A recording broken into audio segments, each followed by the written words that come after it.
البته بینران لسوریه کو بگمان کرد روشاوه کردستانه خودی باندورنه خودی پیوندی نف دولتینه در چرچه پیمانی نف دولتیه به سروکاتی امریکا لدجی داعشی بشه که به پیمانیته لسر ارده کو شر لدجی داعشی دیگه بگمان باندوریان هست یعنی وکی جرانی نکو تو باندوریه که وان نبه ایدیده صلاتا شمی چاب خازه و سط عملی بکنها بگمان دیفاکتو لور هست روشه که دن هست تایبتیجی پشتوانی بردامی هرما کردستانه بروشاوه کردستانه و داخازان جبکو للروشاوه كردستاني يكيتيكو استراتيجيكو وهفش ونقشريه كنتويها ببوشات تعامل كرن ديجار روشا هنوكيكو هي برئيس نزار موسى اندامي دستيا سياسي يا بارتي يكيتيا كردستان سوري نها جويانا جلمه كاك نزار دماتا باش به البته د جلك سردمادا و د جلك حلقت ناندا لسر آسته بلند که هرما کردستانی حتی احمد الشعر دیتنه سرک وزیر هرما کردستانی وزیر دروه یه سوریه دیتیه به گمان چارچوبه وان هف دیتان دا تکزی لسر پاراسنامه فین کردان لسوریه کریه شاندر امریکا بو بادا کا سوری و سردان هولیری بکه تایبه دید مسرور بارزانی سرک وزیر هرما کردستانی بجوه به گمان سر پرسا کردان لسوریه تو به پیشات چاد بینی گلو سلافورز يعني وكو كوتي زانين براستي يعني جبري دجي وجهلوشانا ريجيما السوري ياكو بشار الأسد سرپرشتيا ويتكر جي هنگي دجي وبشتي ريفابريا نويا سوريا دمكيكو إيروفي ولاتي بريفا دبي يعني جي هنگي دجي در حق ملطي كرد لسوريا إيدا هيجي تقاوي ولو براكتيك نهاتنا آويتن يعني هناكي كردا از باورم خباش جيرا حاضر كريا آمده بوونی واژین چند دا ئەسنادەنا وەکوکو تەژیانی زمان یعنی هەن دوێ ئاستاکوان بێژن نەرینەکە سیاسیە هەڤبەش ئاواکردن و کۆنفرانسێکی گشتی چێکردن و هەن تێدەژی یعنی هێزن سیاسی و کەساتی و نونەراتیە ئەمبێژن ڕێخستن و کەساتیم کووردا تەv سەرانسەری کوردستانە سووری تێدەبوون وی کۆنفرانسیژی ئەنجاماوەی نەرینەکە سیاسیە هەڤبەشە بوو لێ تشتاک و چی بوو بەلکی بناوێ ڕێڤەبەریا خۆسەر و بناوێ قەسەدێژی یعنی شاندەکە واژی بەرەنگێکی جودا هەبوو ئەو شاندەنها تێکلیە خوا بڕێجیما شامێرت کێ و هەنێکی دباوەریامدا وەکوکو هەرکەس ژیزانەی ینی دیارە هەنێکی بەرێز مەزلوم عەبدێ و سەرۆکی سووریە دەمکی یعنی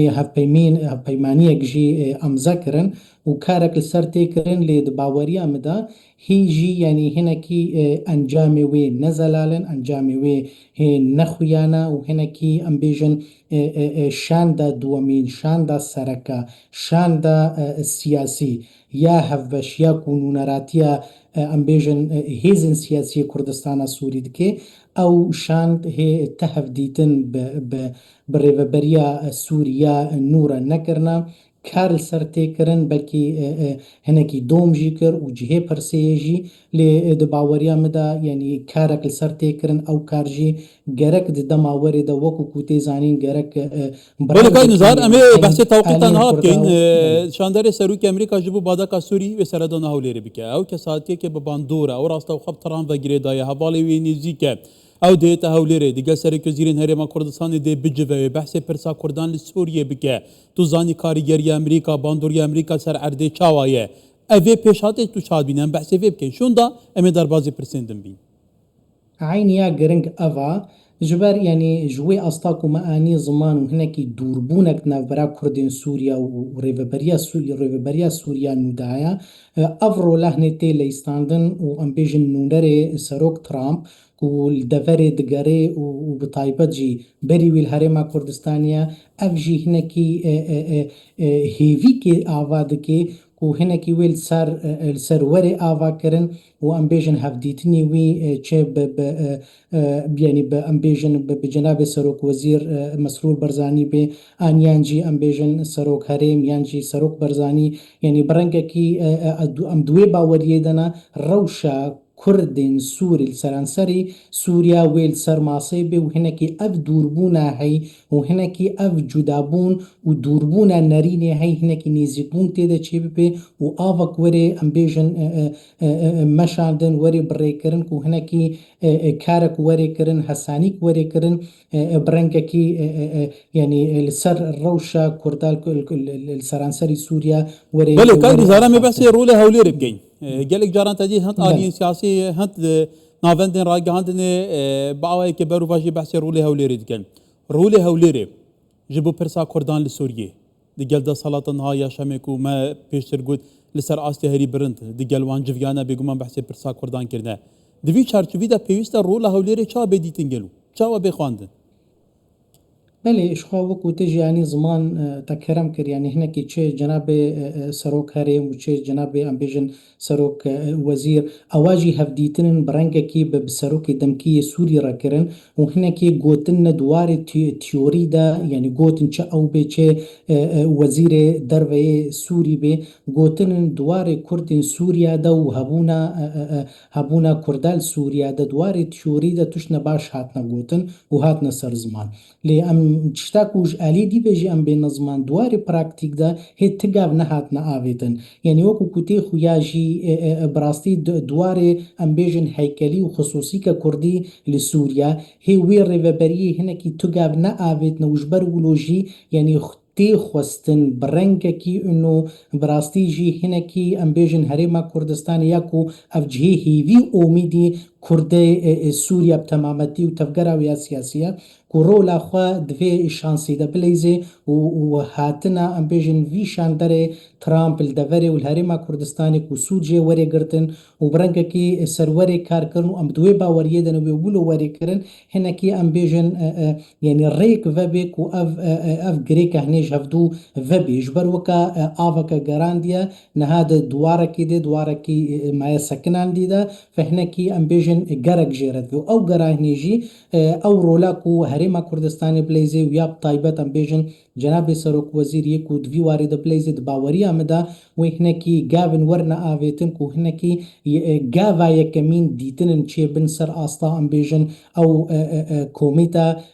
كونونراتي آوار سياسيت كيل سرانسري سوريا بناوي كردا هنكي كو او ديتن چه بوبانا او آريكاري هاتوانا کرن دباوريا مدا وهنكي ودس بي كربانا ووقت دس بي كي هفديتن چه ببين والسر ماسي وردانيتن روشا كردال سوريا هنكي دكوي آستا كديدة دكوي مرحلة كديدة وام دوي باوريدنا اوي وريكرن يعني كواتا كاك نزار توزان سرك وزيرين هرمان كردستان تايبتي الإدارانوية أمريكا بيوندين خورد دقل وزير درفا ومزنا بربسين في ولاتي هي بيشت سردنا واشنطن كرنا او ديتنا كواتا بكارانينا فان بيونديان جبو دوزا كردان لسوريا جيجلو ويشان باندوري هبا اشعاريه كنفه تيغوتن مظلوم عبديجيك فرمانداري هسد بيت هوليري والهوليري بيتقال شانداري امريكا بسوريا بجبه كواتا هولير بويا نافندك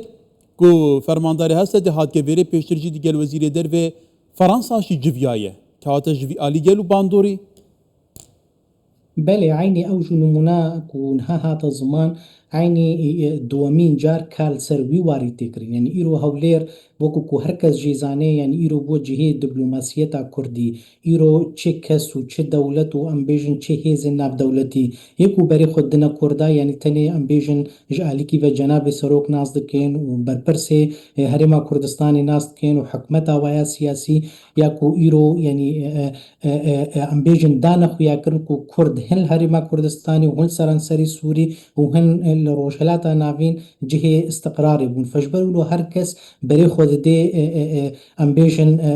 هرما كردستاني وبويرة تيكليا دكن سر روشا كردا تشل سرانسري سوري بي وچه الدوري بي فجبرولو يعني دباوريام دا افهاتنا في نونر هني وبرنككي وري كرن وبرنككي جبر او نونر بوار دبلوماسي وجبر ابو خوجي سفير تركي سفير امريكا تركيا بلكي اب هنكي اصطنكي تشيكي كو نكاري هري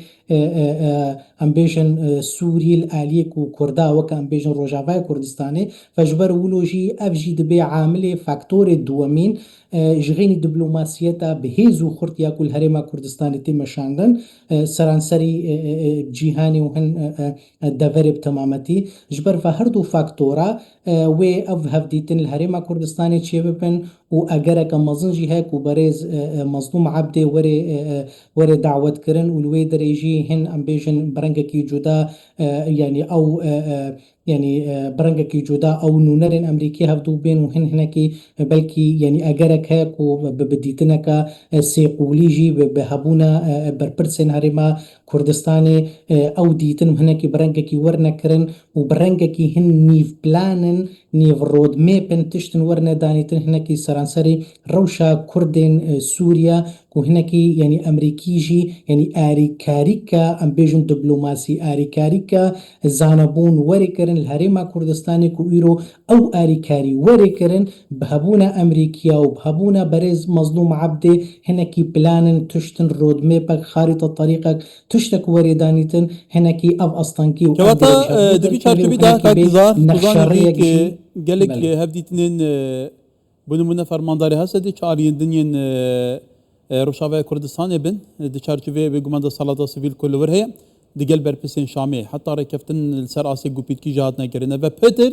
بشاف دريا أمريكا وفرنسا تيقوتن ألمانيا ولاتين دنيا بباندورين أوروبا دي قل دابونا كواتينا كرن كواتا هاتنا نونري أمريكا جبو هوليري وديتنا نارينو بوچونان اوه تا چند نخشاره دولمنتر دکه تا چند گاوین پراکتیکی بلزو بستر دکه جبو که افریقا افنا لسر عرده بینه بجی کرن پرسا کردان مافی کردان ده چارچوبه دستور بیتی ترکیه بیت تثبیت کرن دیفاکتویا شام قناعت به بیت اینان که اوه سردمه در بازبینیه کرد پرساوان هیه سقلاوان هیه هیزاوان سر عرده هیه بگمان پیوسته بیت دستبر کرن و قبول کرن